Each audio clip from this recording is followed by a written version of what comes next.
Bill O'Reilly. He always comes with an announcement so I can prepare myself. Bill O'Reilly is here again. What are your current feelings about the state of play?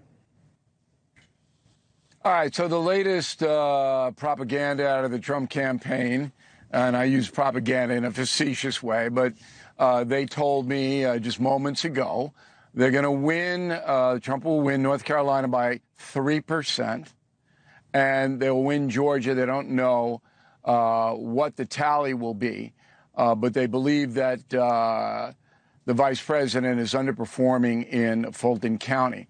What I found interesting about the early returns was the landslide in Florida. So Trump outperforming his performance 4 years ago in the Sunshine State by more than 1 million votes, including Miami-Dade. That's pretty interesting because it's a very diverse state. Everybody knows that. Not a particularly ideological state. There are a lot of elderly voters there, of course. And that was a real eye-opener, I think. And the last piece of information I have, it comes from a guy named Mark Halpern, who is very well respected. He used to work for ABC. And he says there's a lot of trouble in Wisconsin. And he believes that Wisconsin, last I heard, Trump will take it. I don't know about Wisconsin, though. That's just a real unsteady situation, particularly in Milwaukee. Big storms there tonight. That's held back some turnout. But the question that everybody watching NewsNation has to answer now, if you were Donald Trump or Kamala Harris, okay, which would you rather be? And I think Trump is in the lead there. I think Trump's got a better shot at it. In the context of whether or not you think you're going to win, if you just ask it as a blanket proposition, who would you rather be as a person? I think you might get a different indexing of answers.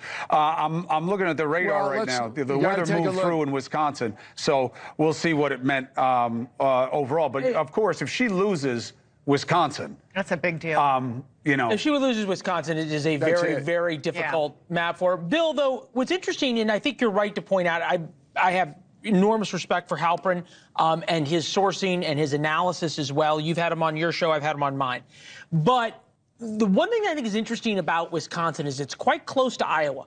And that is where we got that poll a couple of days ago with women breaking heavily for Kamala Harris. And as we watched through this night, and Steyerwalt was talking about finding connective tissue, isn't there an argument to be made that if Donald Trump ends up losing, the connective tissue is women? The theme of the evening is that Donald Trump alienated an awful lot of women because of how he talks, and that this was his race to lose and was unable to bring it home. Yeah, I guess you could say that, but I don't know why you want to waste time on that now. At the same time, what should we be talking poll about? came out in Iowa. Bill. Well, that's always I'm just going to tell you right now. At the same time, the Des Moines Register poll came out in Iowa. An Emerson College poll came out at the same time, and had Trump up by 10. But the media didn't report the Emerson College poll. So Iowa's going to go for Trump. Doesn't really matter. There's not a lot of electoral votes there. But my point is, at this juncture, and I think that your guys back me up, Trump has a bigger percentage chance to win. Yeah. No, right now, without seeing the vote in Wisconsin, very little in Pennsylvania and Michigan, Bill's right. I mean, the path to victory for Donald Trump, as we sit here at 9:08 Eastern, there's a lot more path for him than there is for Kamala Harris. Right.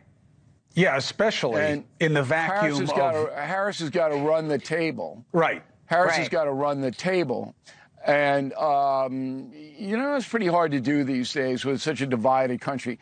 But if Trump does lose, it will be women who put Kamala Harris in the White House. There's no doubt about that. Independent Republican women. Look, again, the Democrats to this point tonight have not overperformed in places that they weren't expected to win, right? But they may have overperformed. We've been saying that more to this point in the tabulation process about Trump. whether it's in Virginia or North Carolina. Georgia, we don't know yet. They said they set a record. We don't know proportionately who that benefited in terms of turnout. But to this point, the margins have favored Trump in terms of areas that he loses, but it's close.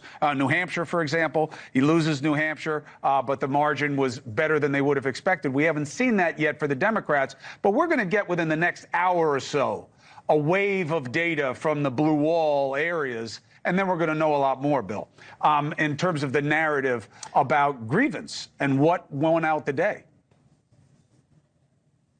Yeah, but it's almost exactly like it was 4 years ago, except Trump is performing better. It's always, in the last two elections, it's been, we love him, we hate him. Yeah, except this. And apparently the economy, the bad economy as far as price rises are concerned, right, has mitigated a little of the we hate him. Yeah, I get you. That's why I think Trump will prevail. People care more about themselves than they do about Trump, and Trump was coming off a poor pandemic early on performance, and so the grievance was against him. Now the grievance is with him. The question is, does he overwhelm that grievance with his personality? We'll see. So far, he's doing what he needs to do to win. Bill O'Reilly, if you hear anything, give me a shout. You're always welcome here at News Nation. Talk to you soon.